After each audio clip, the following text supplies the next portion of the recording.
Today I'm going to be reading the second part of Chapter 5 of Hiroshima by John Hersey. Dr. Terifumi Sasaki. Dr. Terifumi Sasaki was still racked by the memories of the appalling days and nights right after the explosion. Memories that would be his life work to distance himself from it.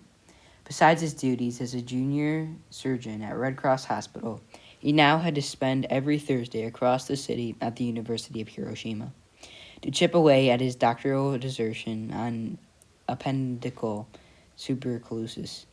As was the custom in Japan, he had been permitted to start his practice as soon as he was graduated from medical school. It took the most young interns 5 years of additional study to get their actual doctoral degree. In Dr. Sasaki's case, it was, for various reasons, to take 10.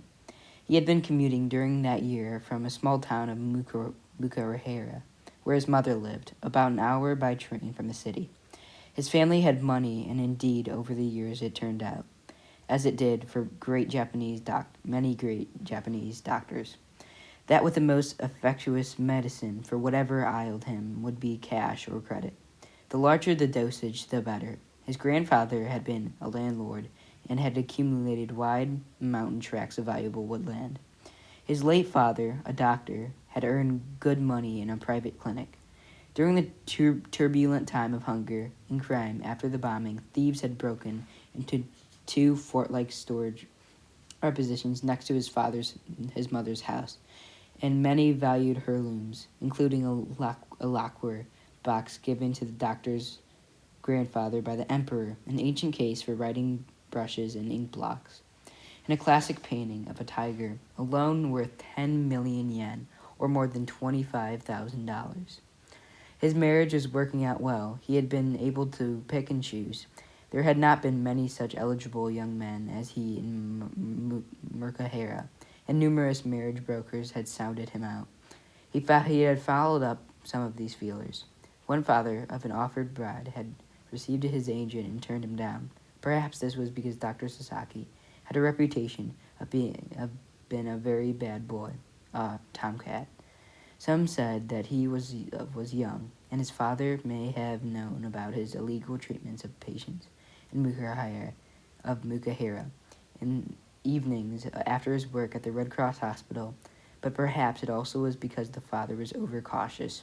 It was not said of him that he not only followed the Japanese saying, "Check an old iron bridge well before crossing." He would not cross even after checking. Dr. Sasaki never in his life had experienced such a rebuff.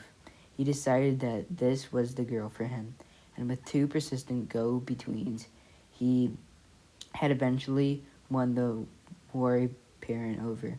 Now, married only a few months, he was quickly learning that his wife was wiser and more sensible than he. Much of Dr. Sasaki's work as a surgeon at Red Cross Hospital in the next 5 years was in removal of keloid scars, hideously ugly, thick, itchy, rubbery, copper-red crap-like growths that often formed over bad burns that Habusaki had suffered, and particularly those victims who had been exposed to the great heat of the bomb within 2 kilometers of the hypocenter. In dealing with keloids, Dr. Sasaki and his colleagues were groping in the dark, because he had no reliable literature to guide them. They found that after the bulbar scars had been removed, they often recurred. Some, if they were left unattended, became infected, and others caused underlying muscles to tense up. He and his colleagues eventually came to the reluctant conclusion that they would not have operated on many of the keloids. The scars tended in more time to shrink spontaneously and could be more easily exorcised or be left alone. In 1951, Dr. Sasaki decided to quit working for the hospital with its awful memories and to set himself up as the father had done. In a private clinic in Makuhara, he was ambitious. He had an older brother who, according to custom of Japanese medical families, had been expecting to succeed to the father's practice.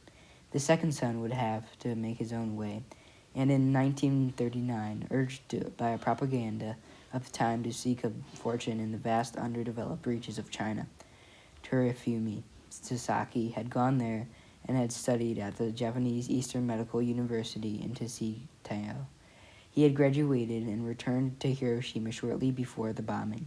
His brother had been killed in war, so the way was clear for him, not only to start practice in his father's town, but also to withdraw from Hiroshima, and in effect from being a Habusaki. For the next 4 decades, he also never spoke to anyone about the hours and days after the bombing. His grandfather had also deposited large sums in the Bank of Hiroshima. Dr. Sasaki went to it confidently, expecting a big loan to help him get started. But the bank said that the clinic in such a small town could easily fail, and it put a cap on his credit of 300,000 yen, less than $1,000. So Dr. Sasaki treated patients in his wife's parents' house.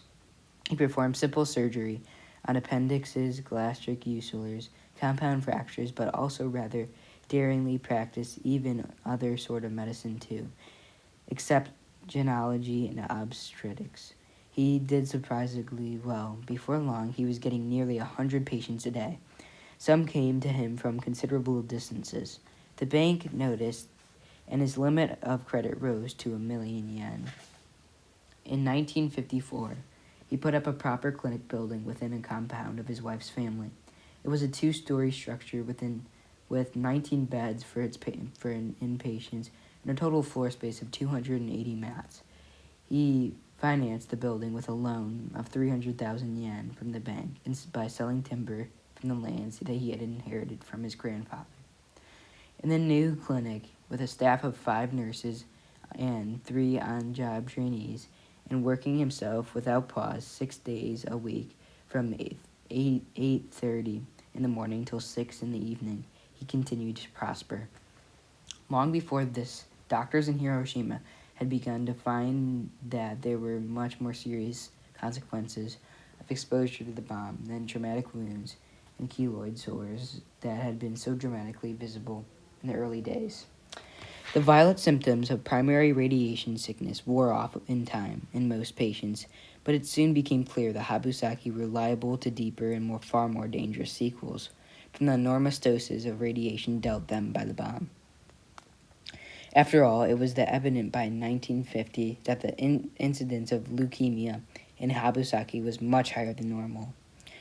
Among those who had been exposed within 1 kilometer of the hypocenter, the incidence was reported to be between 10 and 50 times above the norm. Over the years, appearances of purple spots, tiny surface hormagagens symptomatic of leukemia, came to be dreaded by Habusaki. And later on, other forms of cancer besides leukemia with longer periods of latency were showing up higher than normal rates. Carnotaceous, or thyroid, the lungs, the breast, the salivary gland, the stomach, the liver, the urinary tract, and the male and female reproductive organs. Some survivors, even children, were developing what were called A-bomb cataracts. Some exposed children were growing up stunted, and one of the most shocking findings was that children who had been in their mother's womb at the time of the bombing with smaller heads than normal because of it's known that radiation affected the genes of laboratory animals. A fear spread among many Habusakin that future descendants of the survivors might be subject to mutations.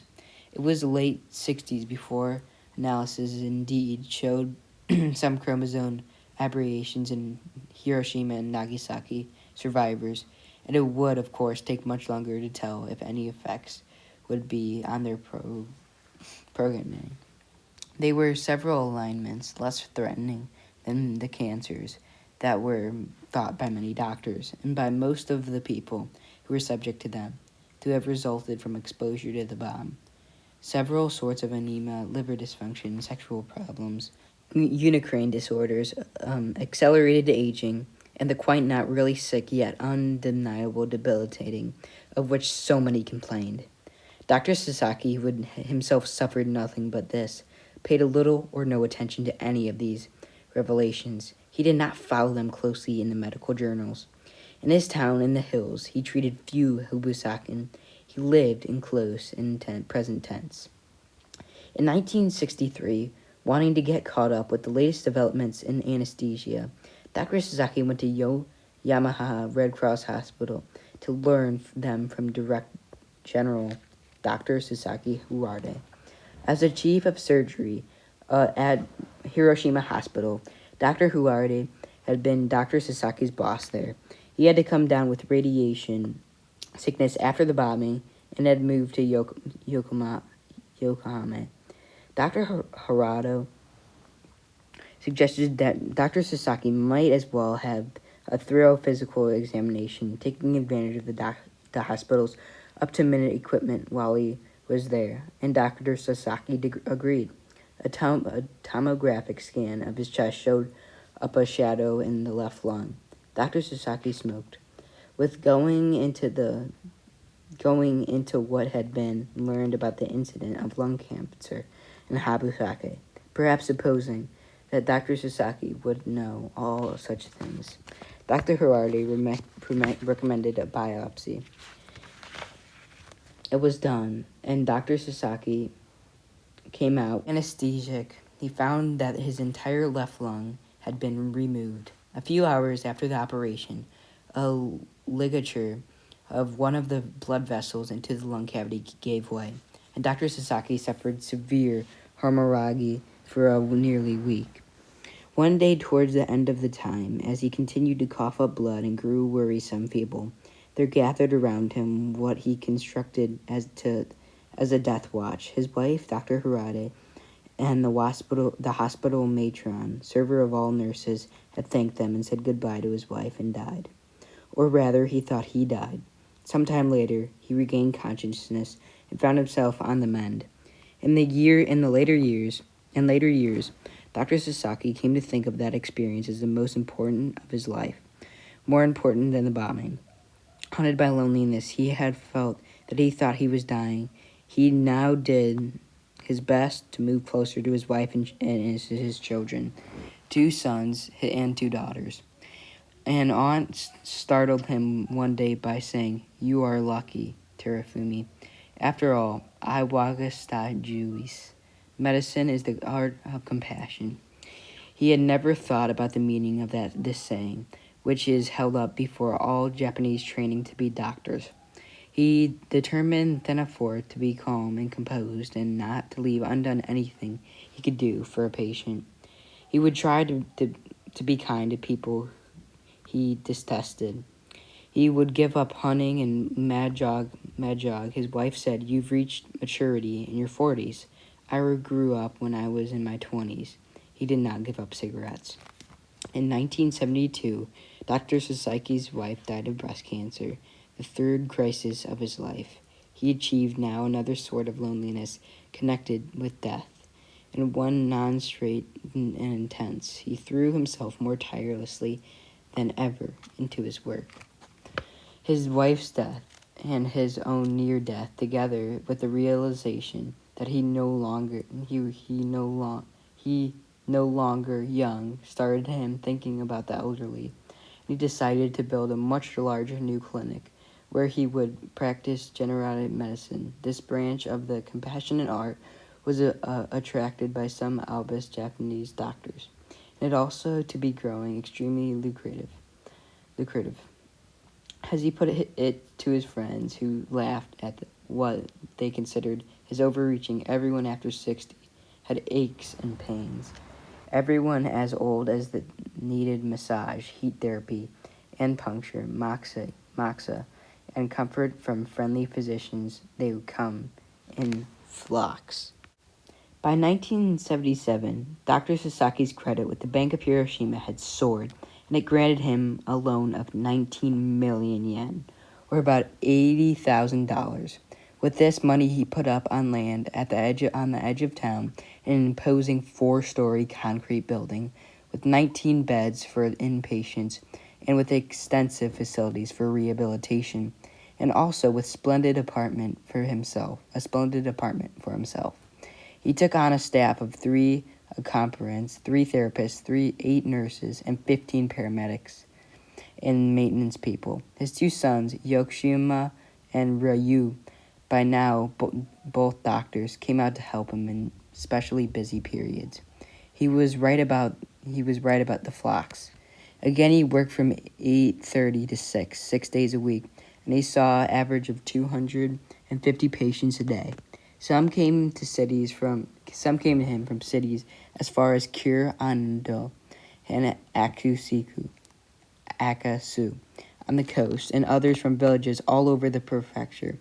Taking advantage of huge tax deductions that Japanese doctors could claim, he saved large sums and as return money on his bank loans. The bank kept raising his line of credit. He got the idea of building an old people's home, which would cost 200 million yen. It would to be necessary to get approved for this project from the Tahakan Country Medical Association. He submitted plans. He was turned down soon afterward. A leading member of the association built in the city of Yakushita just a home as Dr. Sasaki had proposed. Undaunted, Dr. Sasaki, aware of three foremost pleasures of his elderly patients were family visits. Good and food, had relaxed bath time, used the bank's loans to build on the site of his former clinic a luxurious bathhouse. This was unsensible for patients, but he opened it to the townspeople as well, charging more for admission than usual public bathhouse did. The tubs, after all, were made of marble. He spent 500,000 yen a month on its upkeep. Every morning, Dr. Sasaki met with the entire staff of the clinic. He had his favorite lecture: do not work primarily for money. Of your duty to patients, first let the money follow. Our life is short. We don't live twice. The whirlwind will pick up the leaves and spin them, but then it will drop them, and they will form a pile. Dr. Sasaki's own pile grew and grew. His life was insured by 100 million yen. He was insured against malpractice for 300 million yen. He drove a white BMW. Rare vases stood on chests in his living room. In spite of the enormous tax deductions allowed Japanese doctors, he had come to be payer against the highest income tax in Takan County, population 37,000. And his tax was among the highest in all Hiroshima Prefecture, 12 cities and 68 towns and 15 counties, population 2,700,000. He had a new idea. He would drill down to the clinic for subterranean hot water to fill hot springs baths. He hired the Tokyo Geological Engineering Company to do a survey, and it assured him that if he drilled down 800 meters, he would get from 60 to 80 to 100 liters of water a minute. At between 79 and 86 degrees Fahrenheit, he had visions of hot water springs up, and he calculated that he could supply water for hot baths in 3 hotels. He started in June 1985. Dr. Sasaki began to consider a bit strange by Hiroshima doctors. He was not attracted, as they were, to exclusive high society of medical associations. Instead, he went in for such things as sponsoring of a Mokara contest and gate ball, a primitive variant of a croquet. He often wore a necktie which cost him 5,000 yen, or $20, which the gate ball embroidery across it in English script. His principal pleasure, apart from his work, was to take an occasional trip to Hiroshima to eat Chinese food in the basement of a grand hotel, lighting up at the end of a meal a cigarette of brand Mild 7, which had printed it on its packet. Besides the name in English, this courteous Japanese admonition: let's be careful not to smoke too much for the sake of our health. He could face Hiroshima now because he was a gaudy phoenix had risen from the ruinous desert of 1945, a remarkably beautiful city of more than 1,000,000 inhabitants, only 1 in 10 of whom was Habusakin, with tall modern buildings on broad tree-lined avenues crowded with Japanese cars, all of which had English lettering on them, and it appeared to be brand new, a city of strivers and cybers, with 753 bookstores and 2,356 bars. If the past memories did not stir up in him, Dr. Sasaki had come to be able to live with one bitter regret, that in the shambles of the Red Cross Hospital in those first 5 days of the bombing, it had not been possible, beyond a certain point, to keep track of the identities of those who, of course, were dragged out the mass cremations, with the result of nameless souls might still, all through these years, to be hovering by an unattended and dissatisfied. That's all for today. Thank you for watching.